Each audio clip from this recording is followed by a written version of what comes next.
ফেসবুকের সুফল ও কুফল নিয়ে দুই বন্ধুর মধ্যে সংলাপ। দেখো, রানা কেমন আছিস? তুহিন তুহিন ভালো আছি, তুই কেমন আছিস? রানা ভালো।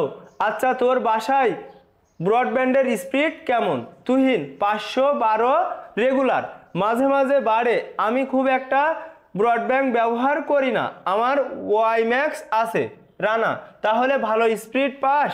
তুহিন হ্যাঁ, মাঝে মাঝে সারা রাতই ফেসবুক ইউটিউব চলতে থাকে। রানা যদিও তোর ব্যক্তিগত ব্যাপার, তারপরেও আমার কাছে বিষয়টা ভালো লাগলো না। এভাবে ইন্টারনেটের ব্যবহার মোটেও ভালো না। তুহিন এভাবে ব্যবহার করলে সমস্যা কি? রানা সমস্যা আছে, তুই অনেক বেশি সময় ওখানে দিচ্ছিস। তাছাড়া তুই শিক্ষামূলক তেমন কিছুও করছিস না। তুহিন শিক্ষামূলক কাজ পরেও করা যাবে, কিন্তু এখন তো ফেসবুক ইউটিউব ব্যবহার করতেই ভালো লাগে। রানা না রে, ইন্টারনেটের সঠিক ব্যবহার না হলে সেটা ক্ষতির কারণ হয়। তোর চোখের দিকে তাকিয়ে দেখেছিস কালো দাগ পড়ে গেছে। তুহিন তাহলে কি ব্যবহার করা বন্ধ করে দেব?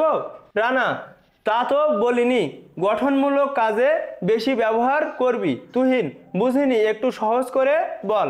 রানা মনে কর সমস্ত বিশ্বের তাপমাত্রা ক্রমাগত বাড়ছে, তুই এটা নিয়ে পড়তে পারিস, অথবা ভূমিকম্প নিয়ে পড়তে পারিস।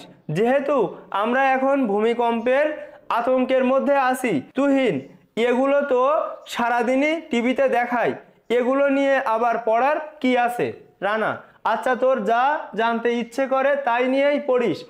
মোট কথা ভালো কিছু জানার জন্য, শেখার জন্য ইন্টারনেট ব্যবহার করো। তুহিন আর আনন্দের জন্য কি করব? রানা আনন্দের জন্য ব্যবহার করবি, তবে সেটা যেন নিজের ক্ষতি না করে। তুহিন তোর কথা শুনে ভালো লাগলো, শিক্ষামূলক কাজে এখন বেশি ইন্টারনেট ব্যবহার করব। রানা ঠিক আছে বন্ধু, আজ চলি, আবার দেখা হবে। তো এটাই কিন্তু ছিল ফেসবুকের সুফল ও কুফল বিষয়ে দুই বন্ধুর মধ্যে সংলাপ।